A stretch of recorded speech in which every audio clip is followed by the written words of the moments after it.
ঢাকার দক্ষিণের স্তরের জনগণ এবং ভোটারদের সাথে নিয়ে দুর্বার আন্দোলন গড়ে তোলার মাধ্যমে ঢাকাবাসীর ভোটের অধিকার প্রতিষ্ঠা করব। এটা আজকে নৈতিক দায়িত্ব হয়ে দাঁড়িয়েছে।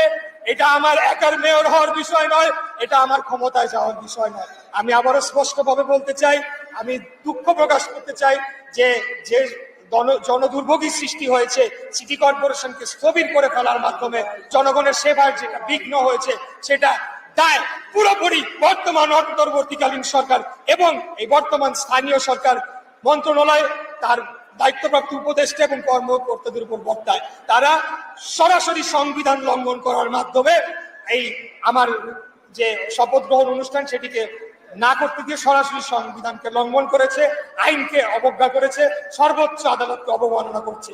তাই আজকে আমরা যদি আমাদের মূল যে লক্ষ্য ছিল যে বাংলাদেশে একটা সুষ্ঠু, সঠিক, অংশগ্রহণমূলক, গ্রহণযোগ্য, নিরপেক্ষ নির্বাচন, জাতীয় নির্বাচনের মাধ্যমে জনগণের সরকারকে রাষ্ট্র ক্ষমতায় নিয়ে যেতে হবে, সেটা যদি আমরা অর্জন করতে চাই, তাহলে এই যে নগর ভবন কেন্দ্রিক যে আন্দোলনটা তৈরি হয়েছে, এই আন্দোলনকে তার চূড়ান্ত লক্ষ্যে না নেওয়া পর্যন্ত আমরা